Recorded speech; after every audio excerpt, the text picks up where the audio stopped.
And it's my pleasure to welcome you all here today. For those that are in the MBA program, those that are considering the MBA, or those that have just found a lot of interest in the topic tonight, we welcome you nonetheless. This is, of course, the latest installment in the MBA Executive Insight Speakers Series, a series that was crafted by those directors before my time, but it's a way that we can engage. So we know that we have phenomenal faculty for instruction within the classroom, but we want to make sure that we're engaging, of course, with business leaders and experts, that we're building relationships within our communities, and of course, that we're working to strengthen ties for our students as we think about careers and opportunities moving forward. And so for tonight, of course, we have an exciting opportunity to welcome Mr. Jeff Reiman, who is the president of the Broadband Group. But there's a lot that I can say in my very kind of brief interactions with Jeff. We've engaged back and forth a few times the last several months regarding tonight. And, you know, I could talk a lot about his investment in Las Vegas, his support of UNLV, actually moving his facilities to Blackfire just to kind of create a stronger tie with UNLV, looking to recruit and our top talent here. And so thank you, obviously, for that as well. But what I want to do is really kind of step back, because one of my colleagues, Dr. Payal Sharma, who's not only one of my colleagues in the management department, but she teaches classes on power and politics and leadership and persuasion and all the really cool, fascinating stuff that I never quite learned in both the Lee Business School as well as the Honors College, was the one who helped to make this connection for us. So Dr. Payal is a good friend of Jeff. They've engaged before in the Harvard Club and things like this in Las Vegas. And so I want to welcome her to actually introduce Jeff tonight. And so Dr. Sharma, if you will, please come up. This is still on. Thank you, Dr. Bauer. I am so excited for you all to have the opportunity to hear from Jeff Reiman tonight, and it's my honor to formally introduce him to our community. Jeff was born in Northern California with early childhood stops in Florida and Georgia before returning to the Sacramento area, where he graduated from Jesuit High School. Looking towards his college future, he fortunately was accepted to the one school he applied, Harvard University, and moved east to Boston for his undergraduate studies. While on campus, Jeff played football for the Crimson and was also an All-American rugby player. Jeff graduated Harvard in 2004 with a degree in government and immediately relocated to Washington, D.C., where he joined Senator John Kerry's presidential campaign. Following the campaign, Jeff received an offer from Bloomberg Financial in New York City and briefly considered beginning a career on Wall Street. Instead, he chose to move to Atlanta to join a small tech firm that sold network equipment to broadband service providers. As a junior employee, Jeff supported the community's international sales and marketing team with a focus on Mexico and the Caribbean. When it became clear his expectation that the company would be sold and his dreams of early retirement was not going to pan out, Jeff moved back to Boston, where he joined Credit Suisse and served on the research and sales desk at the investment bank. Growing tired of the cold gray skies of Boston, after 2 years banking, he made the entrepreneurial move west. Arriving here in town in 2009, Jeff joined his family's telecom planning firm. And we're actually fortunate to have his mother, Cindy, here with us as well.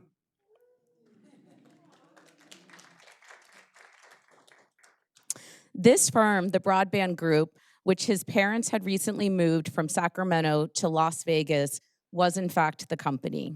Jeff says the moment he arrived here in the high desert, he knew it was where he belonged. Jeff joined the Broadband Group at the height of the Great Recession and focused on the opportunity to help bring federal grant monies to the state as part of the American Recovery and Reinvestment Act. The Broadband Group, together with the Nevada-based marketing and lobbying firm R&R Partners, helped the Nevada Hospital Association secure $19.7 million in federal grants supporting broadband connectivity to the state's 68 acute care hospitals. Now, as president of the Broadband Group, Mr. Reiman leads the company in representing cities, electric utilities, and developers of large-scale master plan communities to identify achievable wired and wireless broadband deployment strategies. Under his leadership, the Broadband Group's influence and planning expertise remains instrumental in the creation of industry-shaping fiber broadband deployments and technology master plans in markets throughout the nation.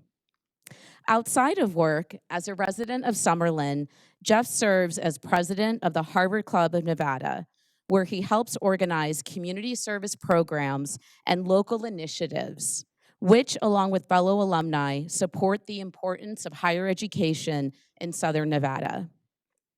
Jeff also enjoys cheering on our Rebel football program and predicts, this is the best part, the Saturday morning show, ESPN College Game Day, will soon have reason to visit our great city as the team improves to national prominence. Please join me in welcoming Jeff Reiman to our community. Thank you so much. Okay, turn this on, close this here.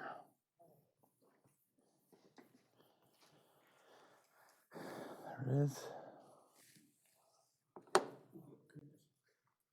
All right, is the microphone on? Yes, sir. Excellent, good evening. My goodness, what a pleasure it is to be here with the students, the faculty of the University of Nevada, Las Vegas. I cannot tell you how proud I am to be here this evening.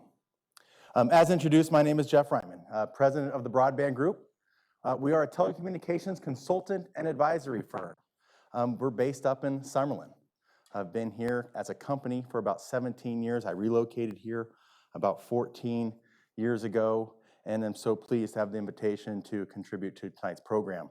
I was asked to speak a little bit about the business of broadband, wired and wireless broadband. So going to provide some insights into an industry that may or may not be of direct interest, but an interest that in many ways touches just about everything we do in our daily lives, but one that might not really have an understanding of what drives investments, the business decisions, the operating decisions of those providers. Then I'm going to talk just a little bit about living and working here in Las Vegas, and then we'll finish up with just a few thoughts and perspective, lessons learned through my business career. So the Broadband Group, as introduced, a telecommunications consultant and advisory firm founded in 1997 by my father, my mother, when the term broadband wasn't really understood. No one really appreciated connectivity to the extent that it is now. But the thesis of the Broadband Group was that large-scale development projects, Summerlin's, as they are master planning every component of those development projects, where the roads are going to be, where the schools are going to be, the design guidelines, and what the lamps are going to look like. You know, every component that really in many ways is going to define the way a city lives, the way families live, the way children are raised. Their master plan communities, every component of it thought about in great detail, except for connectivity. It was just an area of focus that was outside the direct interests of the developers, and there's a few reasons for that. One, that technology just seems to move too fast. We're planning communities for 10, 20, 30 years, trying to identify what technology may or may not resonate with our community. Just really wasn't part of the planning process. And two, quite frankly, it was just outside the area of expertise of the land development community. I mean, here you have titans of their industry, understanding all the intricacies of land development, and technology just was something that wasn't really within their area of focus. But it was the Broadband Group's thesis, Tom Reiman's, with the support of Cindy Reiman's thesis, that vertical should be integral into the way in which communities are planned as well. Instead of just picking up the phone, calling Cox Cable, calling CenturyLink saying, come do whatever it is that you do, just get the homes connected.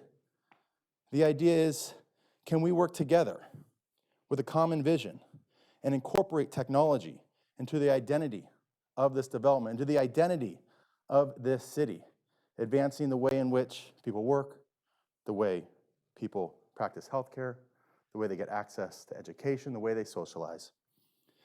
We relocated the company, my parents did, again, about 17 years ago. I think it was in 2007, into the R&R Partners office building. You might be familiar with R&R Partners. If not, they own the What Happens in Vegas Stays in Vegas ad campaign. If you don't know them as a company, you certainly know their work. And we've been subletting space from R&R Partners now for the past 17 years. I moved here 13, 14 years ago, 2009. If you do the math, I was right at the height of the Great Recession.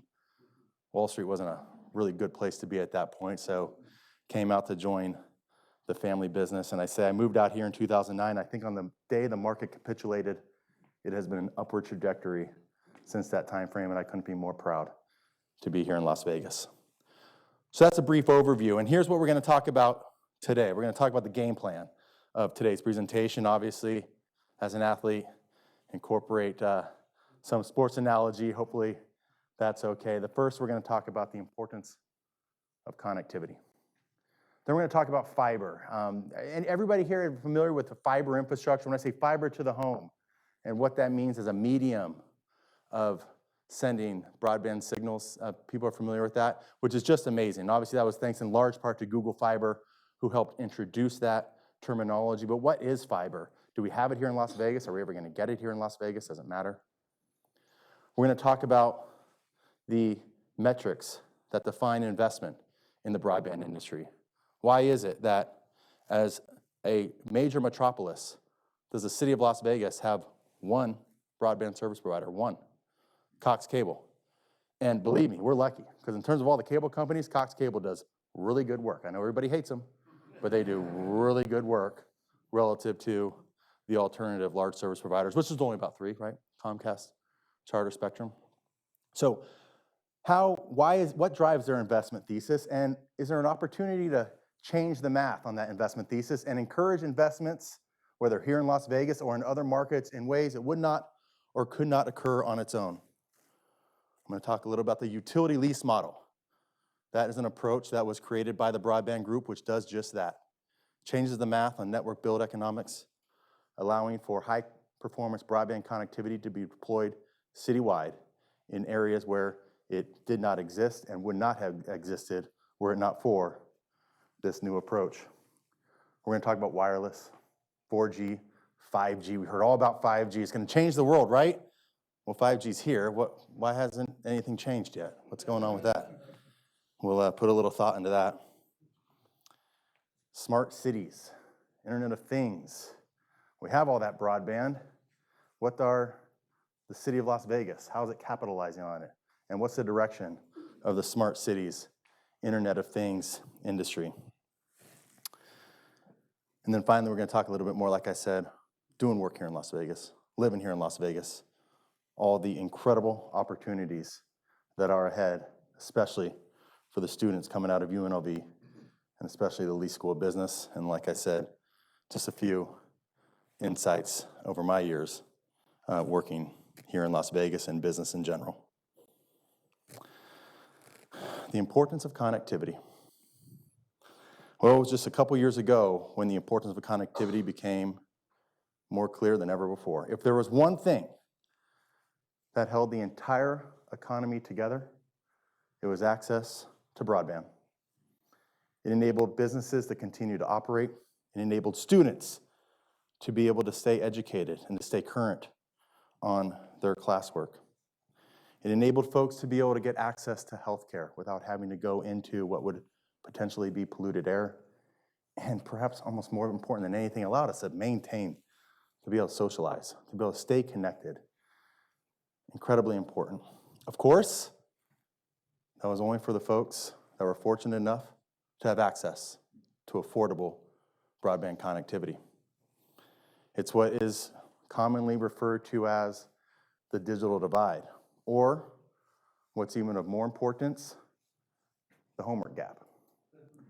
They say making students stay at home and learn online without adequate access to connectivity is not only unfair, it is cruel.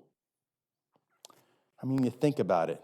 As high school kids, that's when we're most thinking about it, but you're 6th, 7th, 8th grade, younger, you're told to watch your teacher. You have a screen that's buffering, lousy connectivity at best. You're not paying attention. It's not happening. So the importance of connectivity has never been more clear. So what can communities do? What are they doing to advance investment in that level of connectivity? And now that it's so clear, it must be happening, right? We understand fiber. We talked about fiber. Let me just give a quick overview of fiber for those who aren't aware.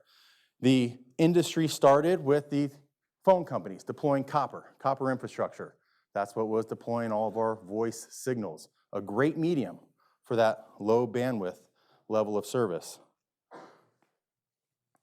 The cable companies use a technology called hybrid fiber coax, HFC, which, as it turns out, was a great medium for deploying internet services as well, which is why Comcast has turned into a global juggernaut.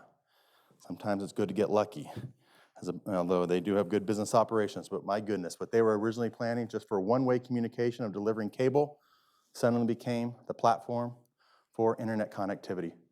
But HFC is inherently limited in terms of the amount of bandwidth that it can send both downwards and especially upwards. And as we are living in a bidirectional world where we are pushing information, downloading information to support connectivity is now becoming paramount. And it is the fiber optic infrastructure that enables it.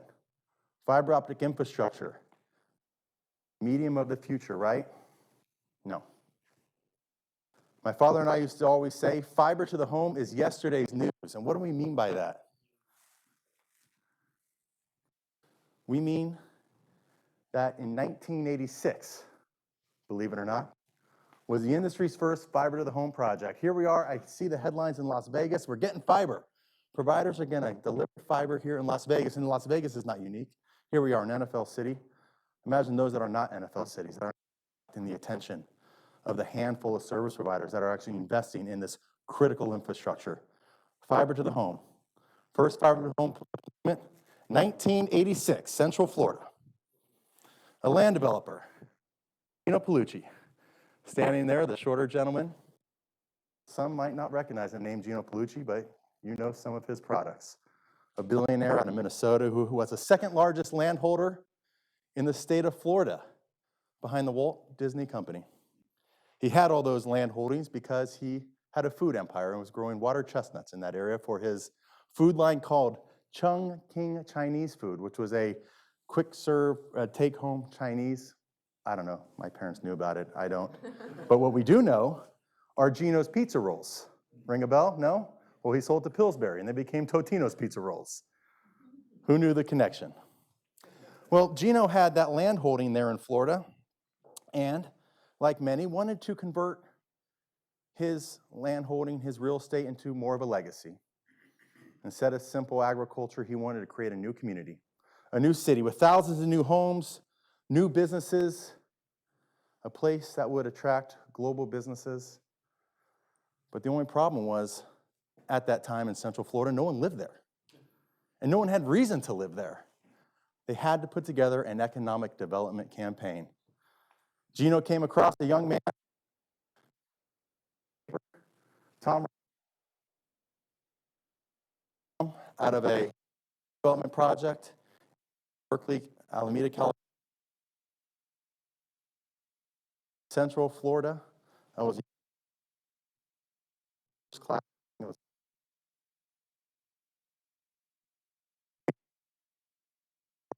to the economic development campaign to get Heathrow underway. Ultimately, what happened is they were thinking about what was going to drive business. They said there has to be a connection, and people communicate and where businesses want to be located. They recognized that if they put in a high-performance connectivity piece of infrastructure that might attract new businesses who want to be located there because it will allow them to better connect to the rest of the world around them. Working with Southern Bell, Bell South, Northern Telecom, Cox Cable at the time as well, they ultimately put together what became the industry's first fiber to the home investment. Once that investment was put in place there at the Heathrow community, by the way, it's called Heathrow because Gino and his wife were flying through London, and they said, Heathrow's a pretty cool name of an airport. Let's name our community that. They secured the investment by way of Bell South, Southern Bell. Again, in 1986, it was this gentleman here, Dick Snelling, a legend of the telecommunications industry of the Bells. Dick Snelling was the one who ultimately approved the investment in that fiber to the home connection, obviously revolutionary at the time. And I'll tell you this, Dick Snelling told my father as they're putting the plans together, he said, Tom, we're gonna do this. Bell South, we're gonna go a different direction than what we have typically done and what we have ever done before, but promise me one thing. Promise me one thing. Never let us be in charge. Never let us be in charge. And what did he mean by that? Did he mean take Bell South, a major juggernaut, to directions that they've never gone before? Absolutely not. It meant take us in a structured and disciplined approach, a direction that we know we need to go, but are just too big and too weighed down to get there without being pulled in that direction. So ultimately, the fiber to the home network was deployed there at Heathrow, and now it was time to prove the thesis. Does high performance connectivity drive economic development? Does it make a difference? At that time, AAA, American Automobile Association, they announced that they're relocating out of Falls Church, Virginia, and they're looking to move to either Texas or Florida. Well, the Heathrow development team got wind of that, went and met with the leadership of AAA, talked about the fiber optic infrastructure that were put in place there. And again, this is not the internet, this is phone lines. AAA recognized that at our core, we're a communications company, 1-800-AAA-HELP. They saw that that fiber optic infrastructure could allow for more secure, more reliable phone calls to their main phone bank at their corporate headquarters. Now, of course, it's not the only reason, but it is a reason that ultimately AAA selected Heathrow for their global headquarters. Today, when you call 1-800-AAA-HELP, you are likely calling that office there at the Heathrow development community. It is relevant in that, I'll get back to a few key points that I made there. But I always like to say what Gino's real thesis was. When you think about him driving the investments in fiber optic infrastructure, I always say Gino was not a technologist, and he wasn't a futurist. He was a successful businessman. And what Gino said is, I don't know the first thing about fiber optics, but I know what people need. And I know the most important thing we do is communicate. And that, at the Broadband Group, when we meet with city leaders, when we meet with development leaders, that's the story I tell. And the thesis of Gino is don't get lost in the bits and the bytes. Don't get lost in the technology which is outside your area of expertise, and there's really not any real value in you understanding. But what is this going to introduce to your community and to the people and the businesses of where you live? And I think that's an important component. Introducing complex topics in a way in which is going to resonate with those in which you are working to communicate with.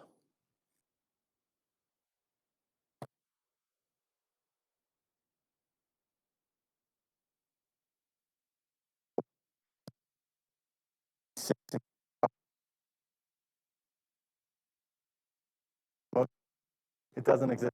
It doesn't exist in most parts of the country.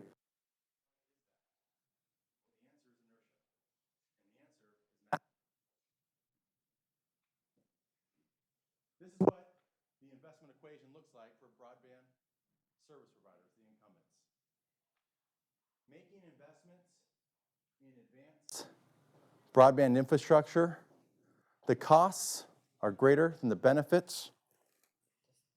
Costs are greater than the benefits which are achieved, and it's demonstrated by way of this equation. The capital expenditures plus the operating expenditures are greater than the risk-adjusted revenue, the overall system benefits, the benefit of having fiber optic infrastructure in their network for improved operations, plus the threat of competitive losses. In other words, there's no motivation for them to do anything different. So, what do? This equation, by the way, was created by a gentleman named Blair Levin. Blair Levin, chief of staff under the Reed Hunt administration, under the Clinton White House, went on to be the lead author of the FCC's National Broadband Plan. I always say is my unofficial mentor, outside of my father, the brightest mind in the broadband industry that I've ever come across.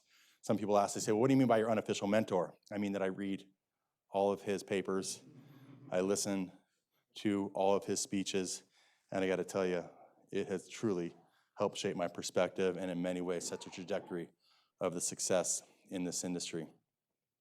So, what do? This is the reality. Well, we change the math. How do we change the math? How do we figure out creating platforms where working with these broadband service providers, we lower their capital costs, we lower their operating costs, we lower their risk, we increase the visibility of revenue that can be secured. The overall system benefit improvement comes naturally with more fiber in their network, and more importantly, we introduce competition in an industry where it really doesn't exist. I talk with large development projects that are building 5,000, 10,000 homes, high-end homes. And they say, son of a gun, I can't get Comcast to return our call. I can't get Cox to return our call. They say they'll get there when they get there. And I say, you have to understand the perspective. They're not motivated to serve you. Well, what do you mean? They're not motivated to serve you because they know they're going to get your business regardless. How do we change the math? How do we introduce competition where it otherwise does not exist? And you do that through a structured and disciplined way that respects the metrics of the industry, because I promise you, if you went to Comcast and you went to Cox and you said, you know what, guys, we're going to go a different direction. We've got this wildly innovative opportunity here. They're going to say, good luck. We'll talk to you in 2 years when you've gone bankrupt or the provider that you've aligned with has gone bankrupt, and then you can come crawling back to us and we'll make those level investments that we choose. So how do you effectively change the math? Well, the Broadband Group created a utility lease model. A model that actually got its start right here in Las Vegas. It was the Consumer Electronics Show. My father, Tom Reiman, and I were at the Wynn. We met with a representative of Huntsville Utilities, the city-owned electric utility in Huntsville, Alabama. And the representative said to us, he goes, you know, guys, the utility, we're putting in fiber optic infrastructure for our own internal operational needs. Everything that falls under the grid modernization thesis, the smart grid. Everyone's heard about that, right? What is a smart grid? I don't necessarily know what the smart grid is, but I know what enables the smart grid. The smart grid is essentially the electric grid being able to communicate to control the flow of information. As you have distributed energy services, as you have solar, wind coming onto the grid in different areas, traveling in different directions, you need technologies to help control the flow of that energy. Those technologies best communicate when fiber optic infrastructure is there in place. So utilities are putting more fiber optic infrastructure in their network. The problem, there's no strategy, there's no rhyme or reason. They're just deploying it. The gentleman from the utility said to us, you know, this is in 2013, Mayor Tommy Battle, mayor of Huntsville, Alabama, has announced that he wants the city to become a gig city, a gigabit city. He wants every resident and business to have access to symmetric gigabit connectivity, and economic development driver, helping to improve the quality of life of our residents and businesses. We worked with the utility. We put forth a plan that respected the metrics of the industry, and I emphasize that enough, guys, as we're looking to drive innovation. It's important to understand the foundational principles of the industries that we are working with, and then identifying the opportunities for improvement, especially when you're looking at legacy entrenched industries like electric utilities, like broadband service providers. We worked with Huntsville Utilities and said, you know, if we design a network with a little bit of strategy, we design a network that's going to meet your internal operational needs, but with excess capacity that could be made available to a broadband service to lease access, well, maybe that could attract a provider to then want to come in and serve your residents and businesses. We put together that structure. Along came a company called Google Fiber. Google Fiber had entered the market in first Kansas City, Missouri, and then in Austin, Texas. They came to us and they said, guys, we got to tell you something. Building a network from A to Z, from start to finish, is too expensive for us. We can't afford it. Google can't afford it, which is why you don't see competitive investments. You're spending upwards of $100 million before you get your first subscriber who's going to pay you $70 a month and then complain that the service isn't working right.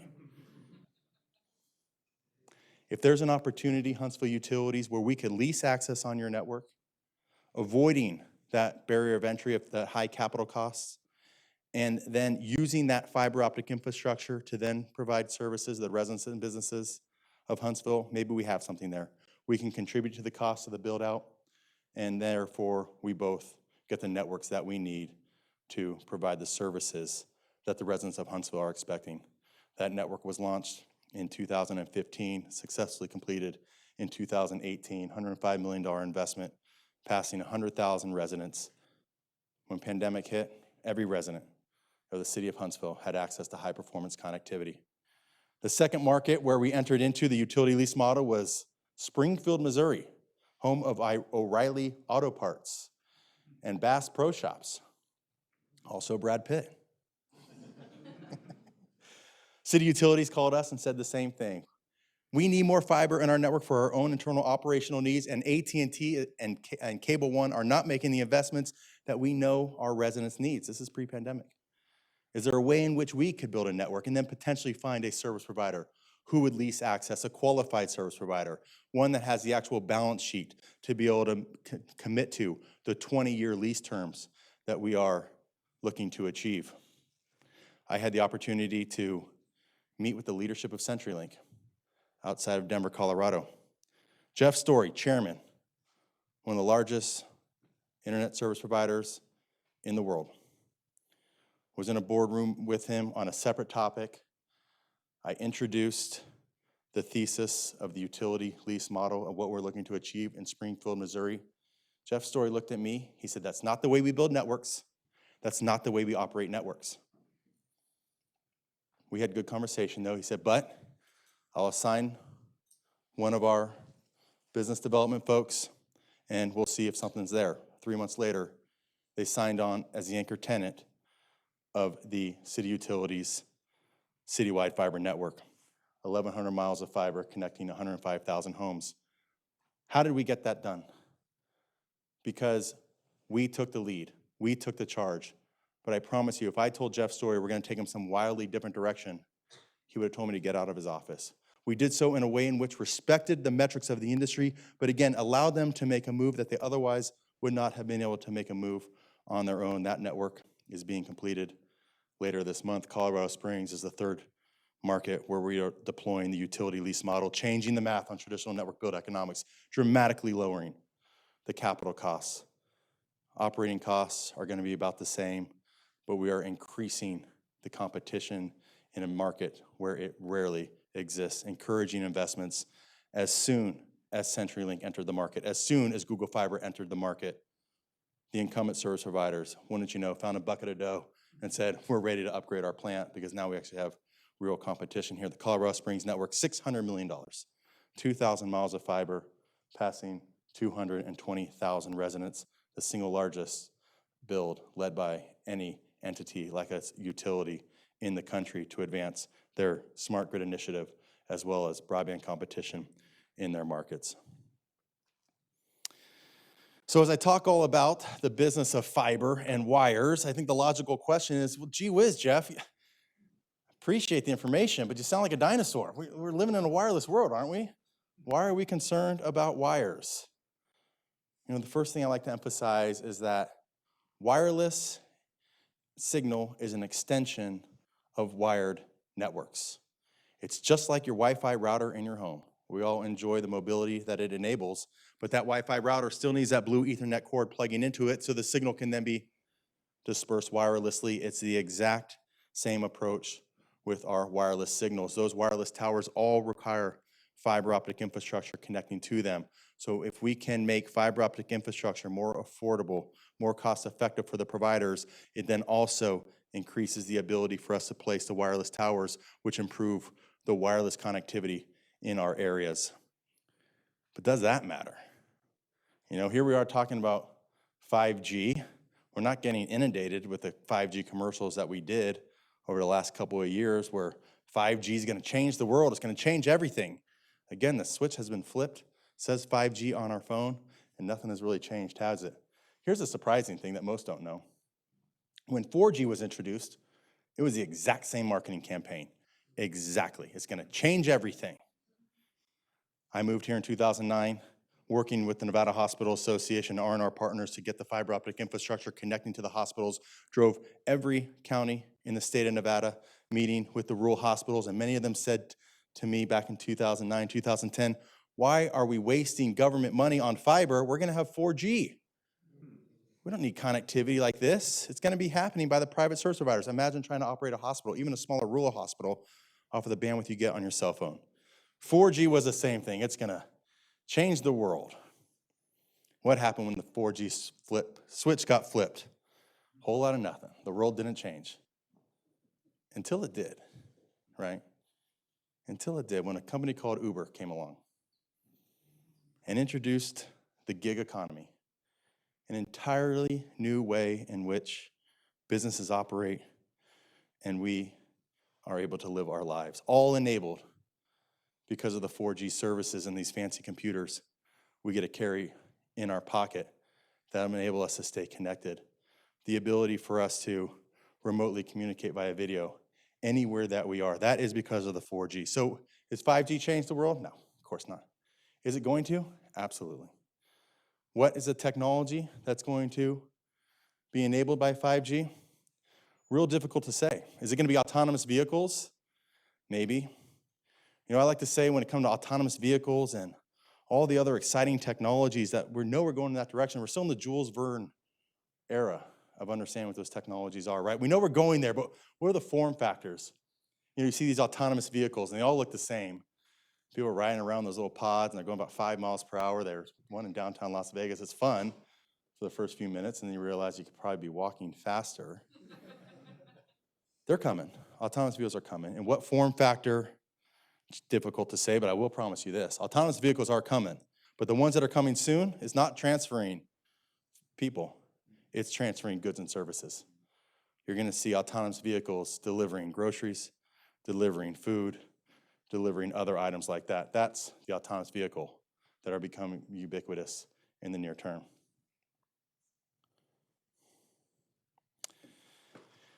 When I talk with developers, when we talk with city leaders, they're always really excited about the Internet of Things and smart cities and what that's going to mean. I mean, you know, smart cities is a term that gets thrown around and no one really understands how to define it. What's the opposite of a smart city? A dumb city? I mean, I don't know if that's necessarily accurate. And what is the Internet of Things? You know, there's a lot of vendors out there promoting how it's going to improve the way in which we operate, improve the way we monitor or are monitored. You know, you hear public safety, at the same time, you hear surveillance. How's that going to resonate with the residents, with the businesses? Knowing what technology is really going to bring of the value of that a smart city is looking for is still evolving. But what I always say too, when I meet with the leadership of cities, when I meet with the leadership of development projects, don't think of technology as this separate, amorphous, third planning vertical or fourth or fifth outside planning vertical. Think about it as an extension to the core competency, the core mission, the core identity of your development, and how can those technologies improve that thesis. That is how you're going to most benefit from the introduction of smart cities and the Internet of Things. As my father always says, technology can push, and those vendors are pushing, but the market must pull. And what technology, again, is going to resonate thanks to 5G? Impossible to predict. It's like trying to predict what stock's going to be up or down in any given day. The market will decide. This is my favorite picture when talking about smart cities and that thesis of not having it completely change your identity. Of course, everybody recognizes the historic El Cortez Hotel in downtown Las Vegas. That was that autonomous vehicle that I was talking about there. And I love it because you have that historic Las Vegas iconic building in front of it, a futuristic vehicle. It doesn't change who Las Vegas is. It is just an extension of its core identity. That's my favorite story. My colleague Nathan Rosenberg It's his favorite story as well, because he adds to it the day that autonomous vehicle was first launched in Las Vegas. It crashed. It's true.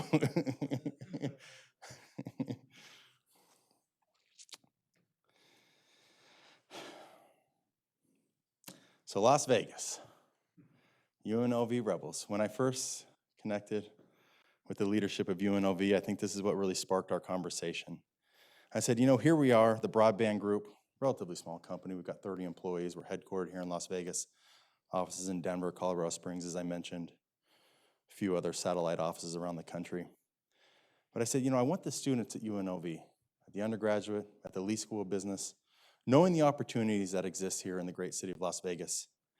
I was at a presentation put on by the Urban Land Institute. Anyone familiar with the Urban Land Institute, ULI? Industry trade organization, focus on land development, placemaking. If you have any interest at all in real estate, in the built environment, I highly encourage looking into the ULI organization, a national, global organization with local chapters. ULI Nevada, our local chapter, the chairman of ULI Nevada is here this evening, Tyler Fagert. I absolutely encourage you to say hello to him at some point of this evening. We talked about living here in Las Vegas and all of the benefits of being here. The idea of it being a say yes town. The idea that you can come here and still, with the right idea, the right attitude, you can begin rubbing shoulders with the folks that are really making decisions in this community, to still have the opportunity to plant your flag. The mentality of it being a frontier state has not been lost here in Las Vegas. There at the UNLV Blackfire Innovation. Is anyone here familiar with the Blackfire Innovation there at the Harry Reid Tech Park? What an asset. And it is only getting better and better. We announced that the Broadband Group is relocating our offices from R&R Partners there to the UNLV Tech Park, to the Blackfire Innovation Building, and we couldn't be more proud to be a part of it.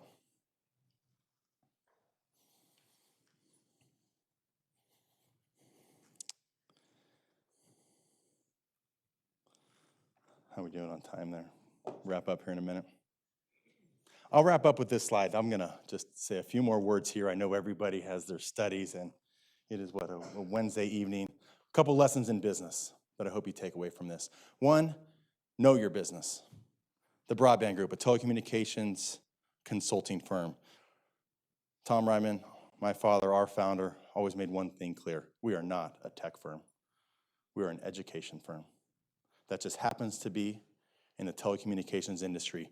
We educate developers, we educate city leaders on an industry that is outside of their expertise, on an industry that is integral into the way in which they build their communities, integral into the way in which their communities live, businesses operate, and people socialize, practice healthcare, get access to medicine. Know your business. The fact that the Broadband Group has positioned ourselves as an education firm, I'm telling you, has been what has been the secret to our success. When we sit down with mayors, when we sit down with developers, we say, we're just here to help translate the language of technology, help you better understand. You see their shoulders drop. Because most folks go in there, they just talk fast. They throw acronyms around. They want them to get out of their way, so they can just go and place wires in the way in which they want to do so. Educating them, helping them understand how they can be a part of that planning process, knowing that we're an education firm. I'm gonna tell one story here, the I'll fix it mentality. Talked about being at Harvard, started off playing football, then moved on to play rugby. I grew up playing rugby. Harvard rugby was interesting. As you might imagine, not the greatest athletes in the world, but we had an international team. When I joined the team, my junior going into my senior year, again, it was good rugby, but what I realized was the mentality of the team was all wrong. Every time there was a mistake made, everybody would have their head down, they'd come back, my bad. Everyone hear that? My bad. My bad. It said a lot in sport. I can't stand it. I can't stand it in sport. I can't stand it in business. And the reason why? You just dropped the ball. You just fell down. No kidding, it's your bad. We get it. Taking ownership of it brings no value whatsoever. You just made a mistake on the business. We get it. Saying my bad fixes nothing. I implemented a policy. There's no such more saying my bad. When a mistake gets made, you come back to the group, you come back to your team, you look everybody in the eyes, and you say, I'll fix it. I'm not kidding. We made a run to the national championship that year, and it was because of that mentality, and I'll tell you why. Because the momentum shifts never occurred. There is nothing more disheartening when an opposing team makes a mistake and you think you're going to start getting momentum, and the person who made the mistake runs back to his team and said, I'm going to fix that. And they all nodded at each other knowing that he's going to fix that. We had that mentality, and it's what led to us going on a national championship run. We finally fell to Air Force in the championship game, but it also led to the greatest compliment that I've ever received. It was a couple years ago. It was a bunch of the freshmen from my team, my senior year, came to visit. And, you know, I was a senior, they were a freshman, I was All-American, so they came back in, like, oh, you know, the legend, you know, things that were fine to hear, but then one of them pulled me aside. He said, can I talk to you for a moment? He said, do you know what I do? I said, I don't. He said, after college, I went to grad school, and I got my teacher's degree. And my first year out of grad school, I went to a part of a program, I don't know if it was Vista Volunteers or something similar, when they went to inner city schools. He said, I was teaching a class of seniors. He said, I started off the class, and I told them a story. He said, the first thing I did, I put a picture of you up on the projector, and it was a nasty picture, just ugly. He said, you just looked ugly. And I said, I was a freshman, and he was a senior. And he said, I was so nervous being on the field with him, and he said he kicked the ball, and he shanked it completely out of bounds. He said, I ran up to him, he said, he looked at me, and he said, I'm sorry. He said, I looked at him, and I said, don't apologize, fix it. He told his students, that's going to be the mentality of this class. I'm going to correct you, I'm going to coach you, I'm going to teach you. You have room for improvement. That's why you're here. And when I do that, you're not going to feel sorry for yourself. You're not going to look at me and tell me it's your bad or that's just the way it is. You're going to look at me and you're going to tell me that you'll fix it. He shared with me that year, his class out of the entire program sent more students on to continued education, to higher education than any other in the program. It's absolutely incredible mentality, and I can't emphasize it more. When looking to build a culture within a company, it's really challenging.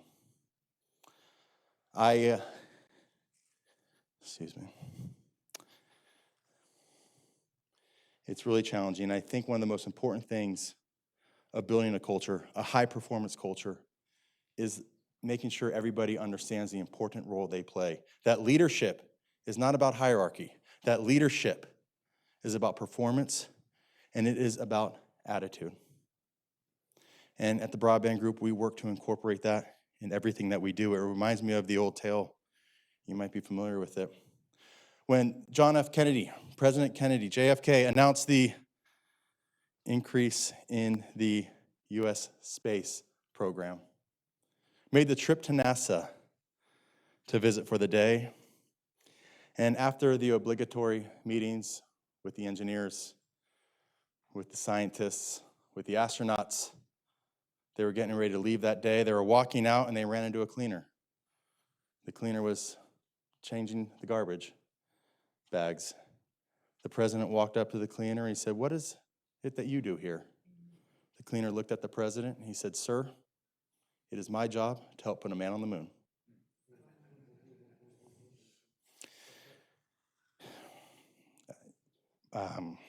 My father passed away about 19 months ago. I always say I reluctantly took on the role of president.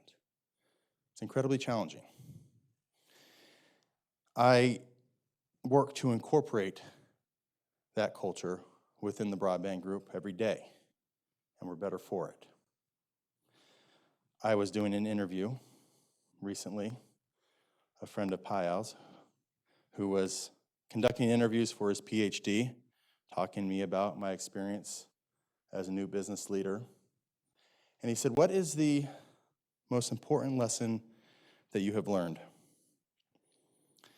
What I shared with him was, when you're in a presidential role, which many of you will be, when you're in an executive role, the words you speak resonate like the footsteps of an elephant. They carry tremendous weight. They carry tremendous weight to your vendors, to your customers, but especially to your employees. Understanding the importance of that, understanding that these folks are committing their professional lives to advance the company together, knowing that the words you speak are so important, and making comments that you feel were casual when my father was around and no one really cared too much about what I had to say. It's just an incredibly important lesson, and it's an incredibly important responsibility. I think that might be the conclusion of my slide. I just want to say again how special of an opportunity it was to be here at the University of Nevada, Las Vegas. I'm not kidding you. I've been thinking about this moment, dreaming about this moment since I stepped foot here in Las Vegas. Thank you for allowing me to be part of your program. Thank you for allowing me to present. Thank you so much.